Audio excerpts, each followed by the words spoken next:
if you look at that artwork, I like to say on the thumbnail, it talks about water being in different placements. So, people, can have different value based on, the placement where they're located. When you look at, just like for example, like water.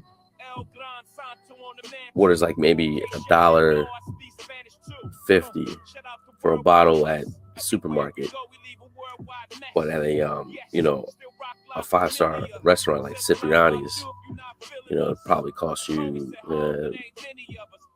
maybe about $15 easily. But since we're talking about water and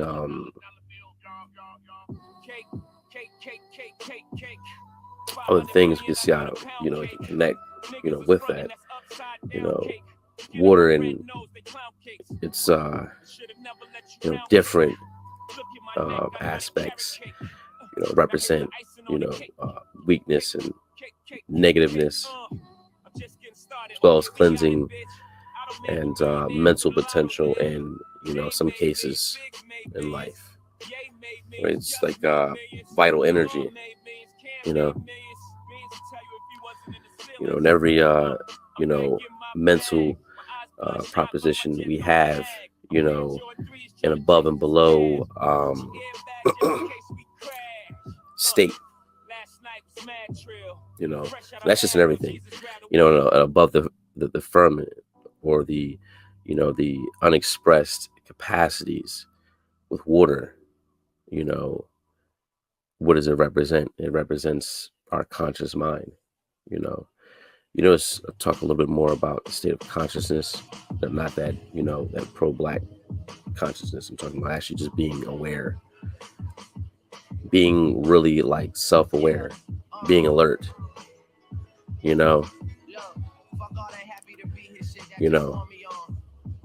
But the conscious mind, it represents a resting in awareness, just like below, or as below the firmament is the unexpressed capacities of the subconscious. See, it's your conscious mind and your subconscious mind. Then there's the superconscious mind. The place you want to get to is the superconscious.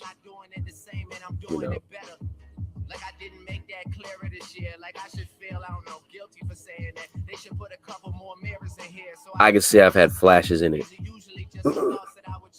Can't say I've had a permanent resting place in the superconscious, because I'm flesh at the end of the day.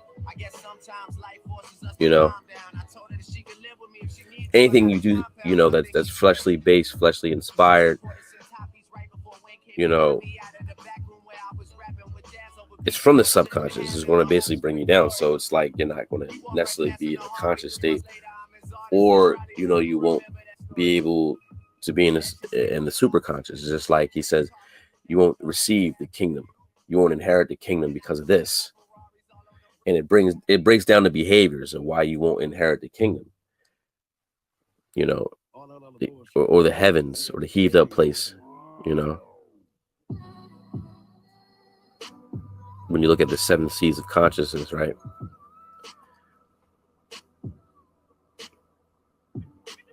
Now, if you look at what comes to mind, we'll just use the Bible, right? Look at the beginning, all the answers are in the beginning. As I've always said before, when you look at the beginning, Genesis, you look at the water, or the mind, or it said God created this on this day, before everything was, complete. It represented an unformed state of mind. A lot of people think that, okay, he did this with the world, then he gave it light, and he did all this other stuff. This is your mind. To look at it in a different way. Like, you look at, okay, this is how he shaped the world, but this is how he shaped your mind.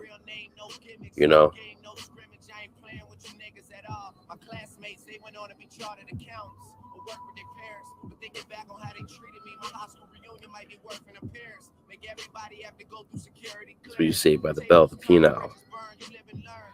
You know, we say that a man, right, is at sea when he is in, doubt about a particular, mental process. In other words, he has not established his thoughts. Have you ever been in that place where you really haven't established your thoughts? You really have an incomplete thought, and then you open your mouth and it sounds ridiculous. If you haven't, or if you haven't as much, because you learn to think before you speak. You don't speak unless you actually have something to say. Kudos to you.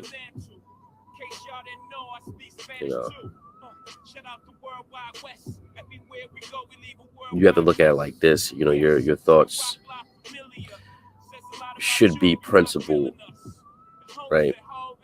Or involved with the principle. Involved with your principle, which will actually make you stable. See, if it doesn't have a principle, then you're only going to see instability. Now when you think of, water, let's just say the sea. The sea is capable of what? Producing something. It's production. But, it must come under the dominion of the formative power. That's right. Formative power of the mind, which is actually, the imagination of the mind. Water. You think we can get this much off of, just that? Water, sea of your consciousness. It represents the mental potential, as well as it could be, understood as something that is negated, through the race of thoughts, formed by a sea of thought, and it's the substance of God. This is the substance of things hoped for. Is really the substance of God. It's under that stare or that stand. Under that stare and under that stand is the underlying principle of the universe. People ignore universal principles.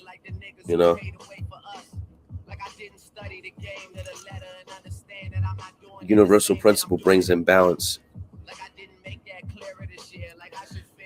I know, I'm sure you guys have seen that that Mason that compass, 32 degrees. That number is symbolic to, incongruence and harmony with the 7, C's of consciousness.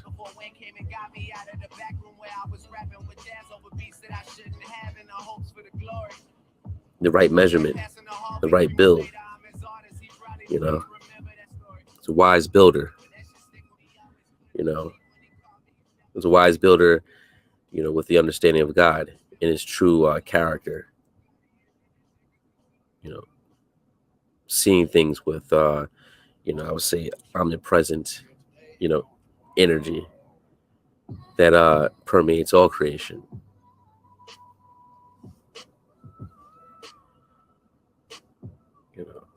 But you have to get in front of your thoughts. You have to get in front of your ideas, instead of your thoughts and ideas getting in front of you. What does this actually have to do, with the realization of value? And paying attention.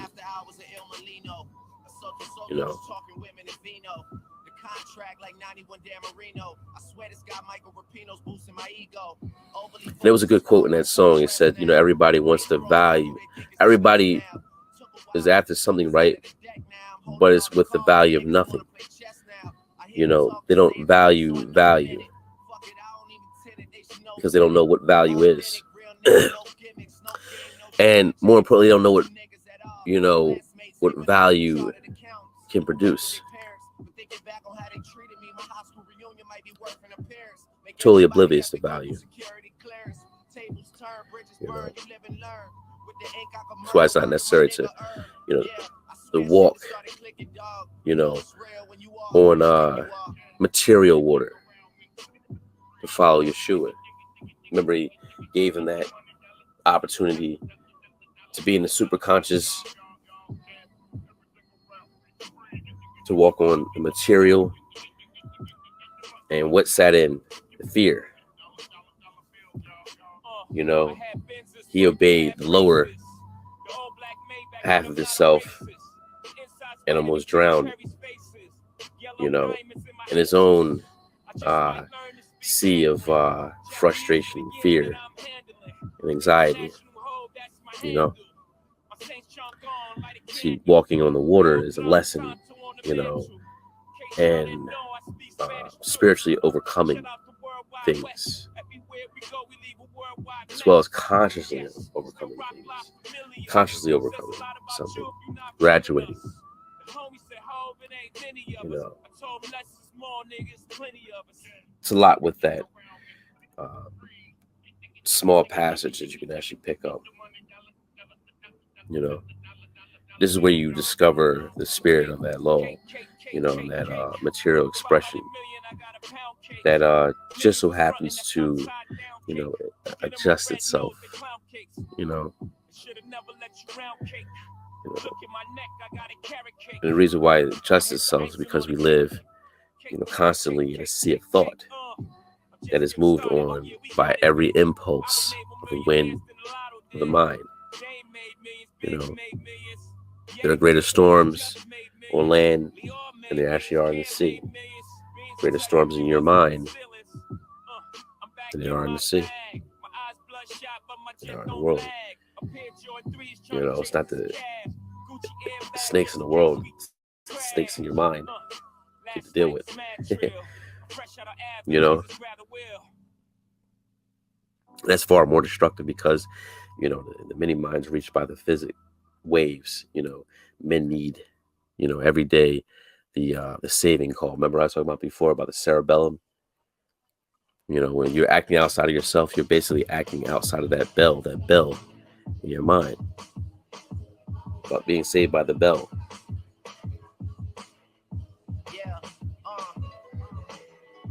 You know, I don't know if you're familiar from like them really like them small rural towns like I've actually came across, and what I've noticed is like those church buildings, they actually have like just some that actually have that bell.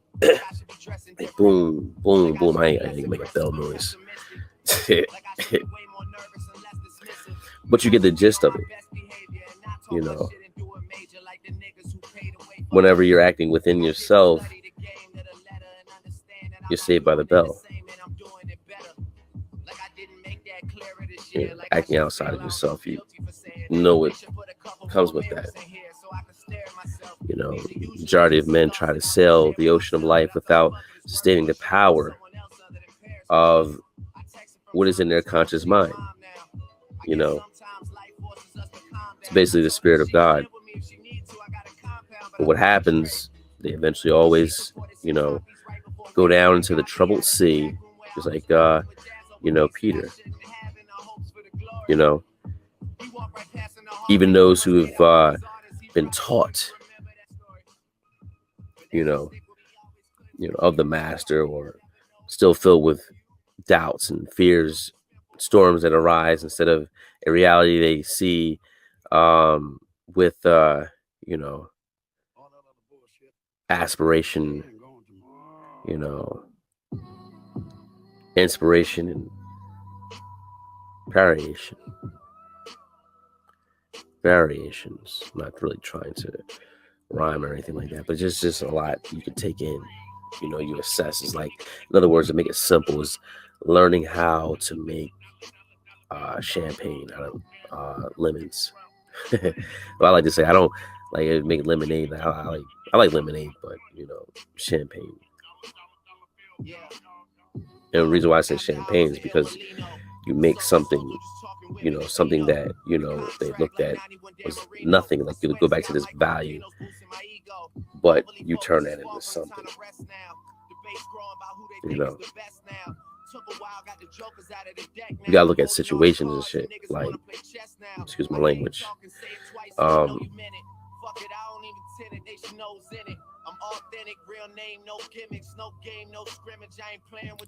Almost had that thought. It was like it was there, then it went away, but it's just like it'll come back.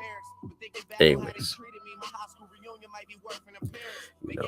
water, and one of its phases, as I said before, it does represent the negativeness of things. If the individual allows himself to become negative to the good finds, of the uncertainty or the instability within his mind.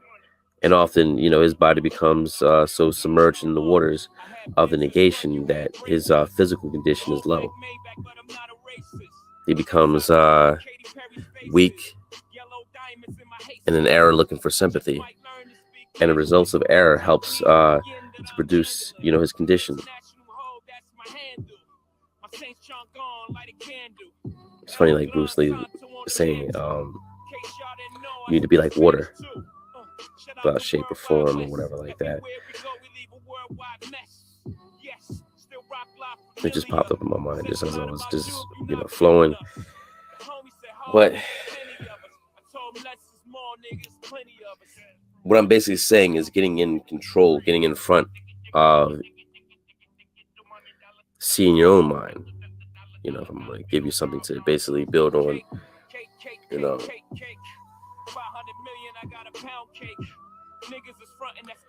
it's about speaking to things. Water is, again, as you say, it's symbolic to what?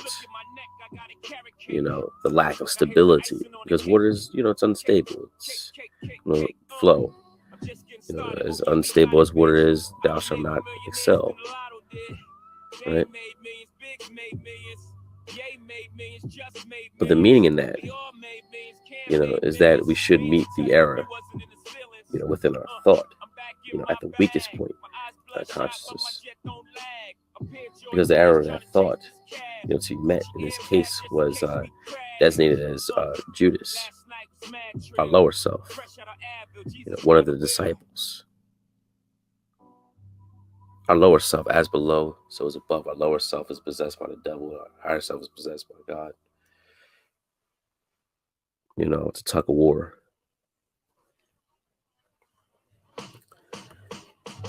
Keys in, finding the balance.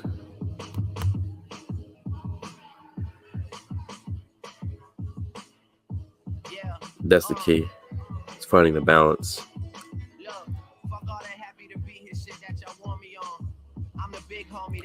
In the negatives, like now again, as below, so above. Now we look at water as above. Water also represents, material, cleansing, and also sort of fire from a spiritual cleansing, So like one thing can basically have two different meanings or be based on the placement. It has different value. Like for an example, like when one of the disciples, I'm trying to think of his name, I'm trying to get it like off head. That's what comes to me. John. That's right. John had baptized with water.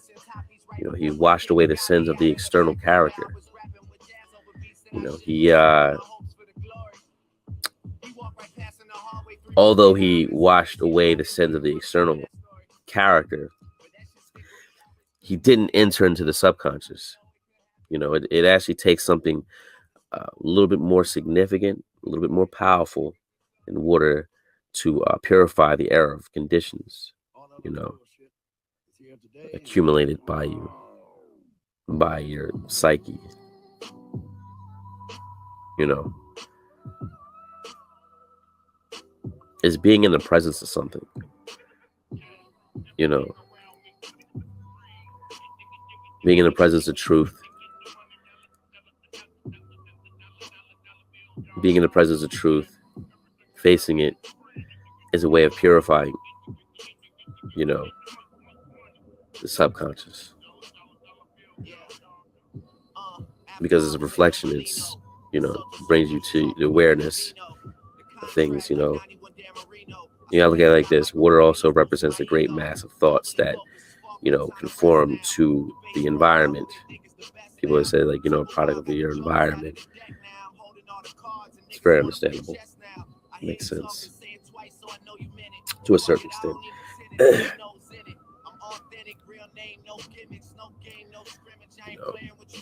Depends on how you're operating. Just gotta understand every thought leaves its form in the state of consciousness, and all at the weak, the careless, words and expressions that gather up in the subconscious mind as water. It trickles down and gathers into its holes.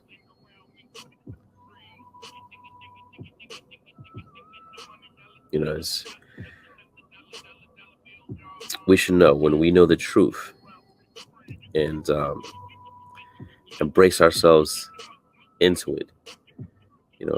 The waters are confined to their natural channels again, and our strength is renewed. So he says, being of a renewed mind. It always talks about having a renewed mind, being renewed. Why does it say, as your soul prospers, so do you? So where I'm getting with this message in the 360, views, I was going to, get to it a couple minutes ago, but it just like thought ran away, but now it's coming back, closing it. The only way you can change your value is to really change your mind. You renew your mind. And then you get access to different places. Then your value increases,